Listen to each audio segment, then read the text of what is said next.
Main hakim sendiri, sebuah tindakan yang jika dipikir menggunakan logika dan akal sehat, tentunya kita tahu sendiri bahwa tindakan tersebut sama sekali tidak bisa dibenarkan.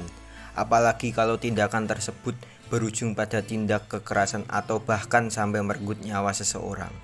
Sayangnya di luar sana masih ada banyak orang yang percaya bahwa tindakan main hakim sendiri perlu dilakukan supaya pelaku kejahatan maupun pelaku pelanggaran merasa kapok atau jera.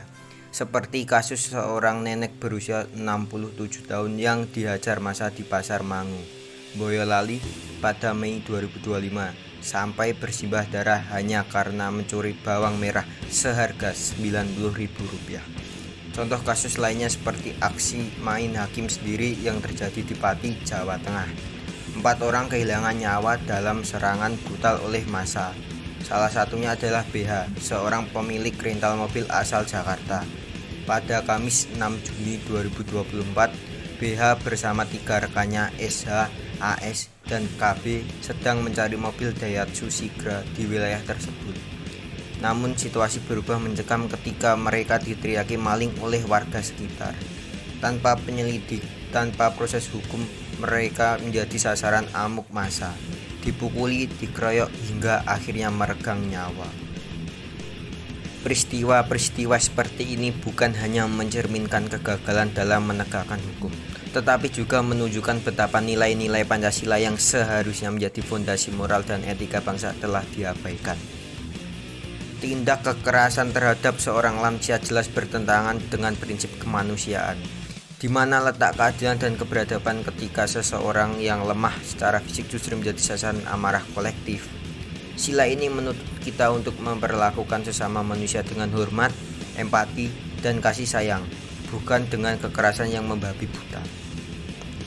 Tindakan main hakim sendiri tidak hanya melanggar hukum, tetapi juga merusak ikatan sosial.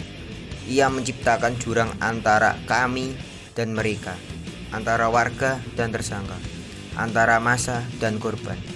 Sila ketiga, Persatuan Indonesia, mengajarkan pentingnya menjadi harmoni dan menyelesaikan konflik secara damai demi keutuhan bangsa yang bersatu, bukan bercerai-berai oleh amarah dan prasangka, tersangka, antara massa dan korban. 1. Kejahatan maupun perilaku pelanggaran. Ketika hukum lambat dan tidak adil, masyarakat cenderung menciptakan keadilan sendiri. Maka diperlukannya tindakan dari aparat hukum untuk mengatasi masalah-masalah terkait main hukum sendiri, supaya masyarakat dapat lebih percaya bahwa hukum akan berpihak pada mereka. Solusi yang dapat dilakukan ialah 1. Reformasi lembaga penegak hukum agar lebih transparan dan akuntabel.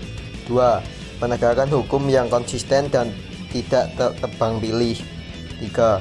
Mempercepat proses hukum agar tidak berlarut-larut.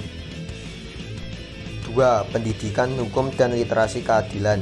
Banyak warga tidak tahu prosedur hukum atau hak-hak mereka dalam mengatasi tindak para pelaku kejahatan.